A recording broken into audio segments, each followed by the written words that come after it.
Queridos irmãos, minha oração é que vocês sempre estejam bem, confiantes do amor de Deus. Nós hoje vamos aprender com Jeremias como evitar o castigo de Deus. Isso está lá em Lamentações, o livro de Lamentações de Jeremias. Jeremias foi um servo muito usado por Deus para fazer grandes obras espirituais. Deus o chamou para a sua obra, ele era muito jovem ainda, era um adolescente. Depois ele lhe confiou uma tarefa que não era nada fácil. Nós vamos ver isso hoje, no livro de Lamentações de Jeremias, do capítulo 3, do 19 ao 33. Eu vou ler só 2 versículos, vocês deixem suas Bíblias abertas e vão acompanhando. Depois vocês leem em casa. Jeremias, ele escreveu 2 livros. Um que tem o seu próprio nome e outro com o nome de Lamentações, no qual ele escreveu 5 poemas em prosa, isto é, sem rima, onde ele expressa sua profunda dor. Agora, entenda por quê.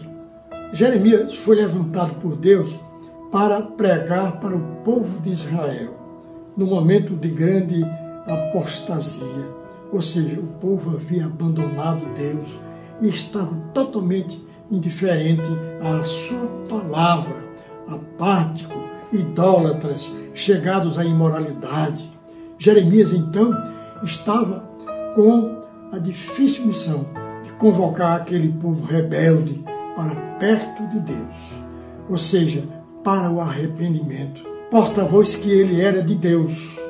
Mas o povo, meus irmãos, realmente estava cego, num grau de indisciplina tão grande que as palavras de Jeremias não lhes tocavam. Era preciso que houvesse um fato marcante, como esse pelo qual nós estamos passando. Mas Deus tem seus planos, não era a hora, a maneira de Deus trabalhar naquela hora foi outra. Ele usou apenas o seu servo e ele insistia, pregava, mostrava ao povo a necessidade de se chegarem a Deus, mas ele estava num estado de letargia tão grande que cada vez mais se afundavam no pecado. E por essa razão, Jeremias sofria muito, porque via a hora acontecer um desastre, o castigo de Deus. Ele estava incumbido de mostrar que eles iriam passar por uma grande dor, mas eles estavam insensíveis. E de repente os babilônios entraram em Israel e devastaram o templo, perseguiram os seus habitantes, crianças, idosos, mataram muitos, prenderam e mandaram para outras terras distantes. O próprio Jeremias sofreu quando houve essa invasão.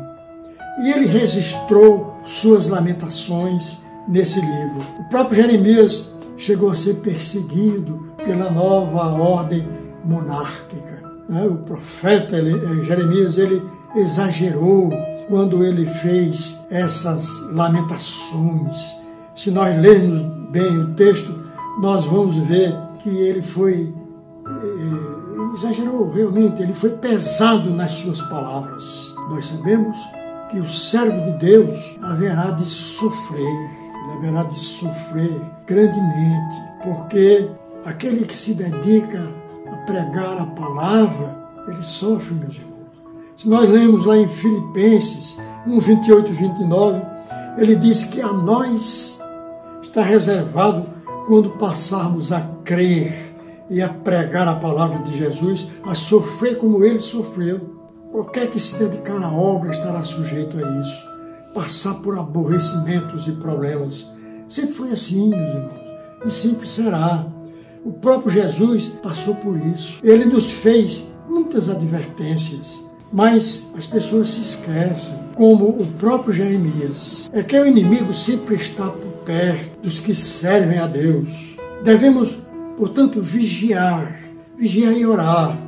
Vemos que Jeremias foi usado por Deus para levar a palavra àquele povo que estava afastado de Deus, ele passou a proferir palavras que induziam ao arrependimento.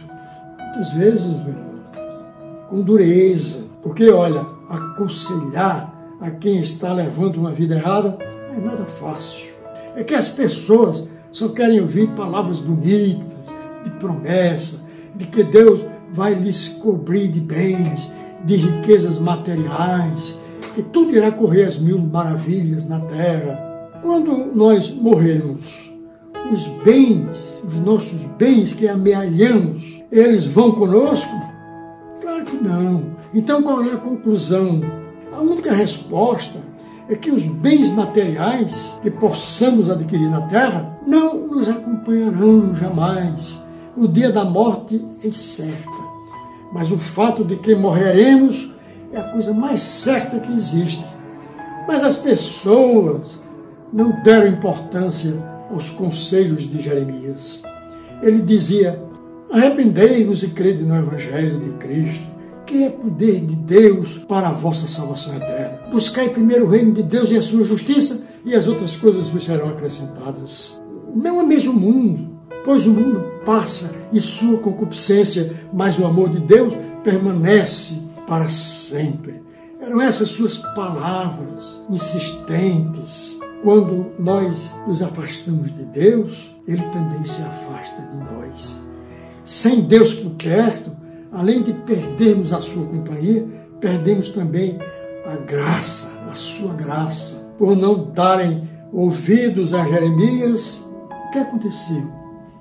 Veio o povo da Babilônia invadir Israel e o sofrimento começou para aquele povo desde aquele momento. Jeremias teve culpa? Claro que não. Ele cumpriu sua missão. O povo é que não quiser ouvir. Logo, Jeremias, na verdade, não tinha nem de que se lamentar. As igrejas que pregam a teologia da prosperidade estão cheias. Mas nós podemos perguntar: será que a pessoa que adquire bens, eles vão para o céu necessariamente? É caso para se refletir, meus irmãos. Há tempo para tudo debaixo do céu. E com base nisto, é que o ministro do Evangelho faz a sua programação teológica. Quando suas ovelhas estão seguindo no caminho da obediência, não há necessidade de palavras duras. As palavras do pastor têm que ser apropriadas, advertindo com dureza. Por esta razão, Jeremias não estava muito bem quisto junto àquele povo naquele tempo. Então aconteceu o inevitável. Deus permitiu, veio o inimigo, sobrepovoou aquele povo, vencendo a guerra e impondo a maldade, o sofrimento, a destruição, né, e a morte. Até Jeremias sofreu perseguições, e ele sofreu muito psicologicamente, tanto que escreveu esse livro, que é considerado poesia em prosa, isto é, poesia sem rima. São 5 poemas que ele fala na destruição de Jerusalém, tomada pelos caldeus no ano de 586 a.C. Ele escreveu esse livro, o livro de Lamentações, em hebraico. Cada capítulo desse livro é formado pelas 22 letras do alfabeto hebraico. A partir do 3º capítulo, que tem 66 versículos, é iniciado a cada 6 versículos por uma letra do hebraico, que a isso nós chamamos de acróstico. Nesse livro, Jeremias faz as suas lamentações pela destruição inclemente de Jerusalém pelos caldeus. E tudo ocorreu porque o povo não deu ouvido às exortações de Jeremias. Mas esse livro também fala um pouco de esperança, o que nos traz um conforto interior, intrínseco. É algo bom e nos fala de igual modo de restauração, que também é muito bom. É que através dele, Deus estava trazendo promessas. Ele não se alegra com o sofrimento das pessoas. Quando ele os pune, ele o faz porque é necessário. A Bíblia adverte: de Deus não se zomba. O que o homem semear, também irá ceifar. Ou seja, os frutos decorrem das sementes que plantamos. Nesse livro, há também esperança e restauração. Em todos os capítulos desse livro, exceto o 5º, eles começam com a primeira letra do alfabeto hebraico, que é alfa, e termina com a última, que é ômega, ou seja, o princípio e o fim. Isso nos dá uma ideia de que tudo que começa tem um fim.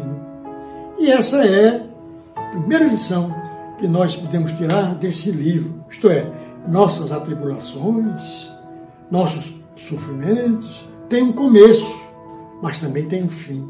Vamos transportá-la para os dias de hoje. Essa pandemia que aí está teve um começo lamentável, trágico, doloroso, com seu séquito de mortes, de dor, de pranto, mas terá também seu fim, que, aliás, meus irmãos, está perto, muito perto, como já ocorreu em outros países. Liguem-se nessa verdade e deixem de sofrer. As aflições começam, mas têm o seu fim determinado por Deus. Quando nós lemos em Lamentações de Jeremias, capítulo 3, os versos de 1 a 18, nós percebemos que ele se derrama em lamento, em dor, está desesperado. Ele vem mudar essa tônica do seu discurso só a partir do versículo 19, quando ele enfatiza: lembra-te da minha aflição e do meu pranto, do absinto e do veneno. No capítulo 20, ele diz: minha alma se recorda e se abate dentro de mim. De fato, as lembranças deixam qualquer um abatido. Ele estava assim nesse estado psicológico, acabrunhado, ferido. É que as lembranças das coisas ruins nos fazem muito mal. Então, nós tiramos a segunda lição que extraímos desse texto. Devemos nós esquecer o que ficou para trás, o que era ruim. Não devemos ficar olhando para o espelho retrovisor de nossa alma. O que nos diz a Bíblia? Quando aceitamos a Jesus, então tudo se fez novo. Passamos a ser uma nova criatura. Portanto, esta introspecção negativa nos é altamente prejudicial. Sobretudo porque daí pode nascer um ressentimento, ou seja, sentir de novo, o que nos leva a sofrer duas vezes. Isso só nos causa mal. Deus não gosta disso, porque isso também, na verdade, equivale à murmuração. Se nós analisarmos com cuidado esse livro, vamos ver então que Jeremias pecou nesse aspecto. O 3º capítulo dele, então, é de dar dó ao vermos o seu estado emocional, o estado em que ele ficou. Eu sei que isto não agrada a Deus. Não agrada, meus irmãos. Aí ele estava sendo uma espécie de masoquista, que é aquele que gosta de sofrer. E Jeremias terminou notando isto. Talvez por providência até de Deus. Isto é uma lição para nós. Deixemos o que ficou para trás. A Bíblia recomenda que devemos renovar a nossa mente para que possamos desfrutar da boa e perfeita bondade de Deus. É na mente que ocorrem a fonte de sofrimento. Os pensamentos devem estar voltados para a positividade. Pensar positivo é que é ideal, é fonte de vitórias até. Jeremias, quando verificou seu erro, então ele volta atrás. Aí nós vamos ver que no versículo 21, ele diz: quero trazer à memória o que me dá esperança. Veja como ele mudou a tônica do seu discurso. Você, meu irmão, tem essa tendência para ruminar o passado e ter pensamentos negativos? Se sua resposta for positiva, então eu lhe aconselho, mude urgentemente esse seu jeito de ser, esse seu jeito de pensar e passe a deletar de sua memória o que é ruim, pense positivamente. No versículo 22, o profeta Jeremias traz uma palavra que nos conforta quando nos diz: as misericórdias do Senhor são a causa de não sermos consumidos, porque as suas misericórdias não têm fim, pois elas se renovam a cada manhã. Grande, pois, é sua fidelidade. Isso é verdade, meus irmãos. Deus é Pai amoroso, justo e bom. É necessário tão somente que nós cheguemos a Ele. No versículo 26, Ele nos dá um conselho altamente maravilhoso, que é a terceira lição que nós tiramos desse texto bíblico. Bom é aguardar a salvação em silêncio. Silêncio. Silêncio é fundamental. Há um provérbio que diz que é melhor calar do que falar. Ou seja, nunca manifeste sua insatisfação por algo que, embora você tenha pedido a Deus, mas não a recebeu como queria. Em outras palavras, não murmure. Aprenda a esperar com paciência, numa constante fé, ao invés de ficar murmurando. O silêncio é melhor. Então diga apenas isto: Senhor, eu me dobro diante dos teus desígnios. Se não realizei ainda o que eu queria, se tu não me concedesse aquele meu sonho, é porque ele certamente não era bom para mim. Ou talvez não seja ainda a hora propícia. Por isso eu silencio e o aguardo. Se Deus é nossa esperança, ela jamais morre. Diga apenas isto. Não diga como dizem as pessoas do mundo: a esperança é a última que morre. Se nós confiamos em Deus, a esperança nunca morre. Se a bênção não vier de um jeito, virá de outra, com certeza, né? Mesmo que venha numa data posterior, numa hora em que nós não estávamos esperando. No versículo 27 e 28, tiramos com Jeremias a quinta lição, quando ele diz: bom para o homem é suportar o jugo na sua mocidade. E no 28, aceite-se solitário e fique em silêncio, porquanto esse jugo Deus põe sobre nós. É necessário que nós entendamos as razões do jugo que pesa sobre nossos ombros, a fim de que o possamos entender e sair dele o mais rápido possível. Olha, há situações ocorrentes em nossas vidas que advêm de nós mesmos, né? Em virtude de caminhos errados que nós tomamos. Quem planta ventos, o que é que colhe? Colhe tempestades, não é verdade? Analisemos o momento em que nós estamos vivendo hoje, que as pessoas sofrem por falta de conhecimento da palavra. Isso é nos dito na própria Bíblia. O homem se afasta de Deus, zomba dele, o desobedece, não cumpre seus mandamentos, blasfema até de Jesus. E quando algo lhe acontece, culpam a quem? Ao diabo. Nada a ver. Há que se fazer uma meia-culpa, ou seja, um auto-reconhecimento dos nossos próprios erros. Isto é o que evita a sua punição, ou seja, o juízo. Sabe o que é juízo, meu irmão? Juízo é castigo, punição, é sinônimo de punição. Resta perguntar a si mesmo: o que Deus pensa de mim? O que eu devo fazer para que esse jugo passe logo? Quem é Deus? Quem eu sou diante de Deus? Você, quando responde essas perguntas, então certamente sua vida vai mudar. Tanto nós podemos receber o jugo de Deus, como do inimigo. Quando o jugo é de Deus, então é um jugo suave, leve, não é para sempre, porque Ele coloca sobre nós o seu jugo apenas para nos disciplinar, para que nós possamos melhorar.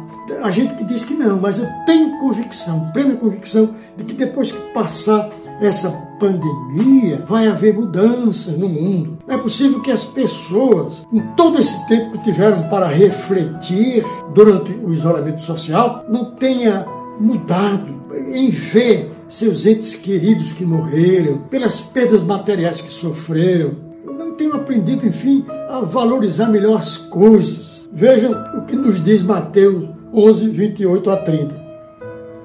Vinde a mim todos vós que estáis cansados e oprimidos, e eu vos aliviarei. E achareis o quê? Descanso para as vossas almas. Deus põe o seu jugo sobre nós, mas Ele logo o tira. Nós não ficamos sofrendo a vida inteira, porque o jugo de Deus é um jugo leve e tem um fim princípio pré-determinado. Agora, se esse jugo for do diabo, meus irmãos, aí vocês vão ver o que é bom para tosse, como se diz na gíria. Mas isso não é para nós, porque nós já aceitamos a Cristo, nós já temos o nosso livro escrito, aliás, o nosso nome escrito no livro da vida. Nós conhecemos a sua palavra, nós o aceitamos como seu Salvador. Quando o problema vem de Deus, Ele resolve na hora. O livro de Apocalipse nos diz, lá nos capítulo 21, versos 4, que Deus recolhe as nossas lágrimas. Pensem nisso. A saída para as aflições e problemas está onde? Na confiança que nós devemos ter em Deus, trazendo para dentro de nós as coisas boas, esperança. A esperança decorre da fé. A palavra de Deus diz que sem fé é impossível agradar a Deus. Se nós tivermos fé, meus irmãos, nós estamos no caminho certo. Podem ficar certos de que nada de mal haverá de nos acontecer, porque isso é promessa de Deus. Tenhamos, pois, confiança, fé, estejamos preparados, dobremos nossos joelhos para conversar, pedir a Deus a sua proteção por nós próprios e pelos nossos entes queridos, até pelos nossos vizinhos. O momento é disto, meus irmãos.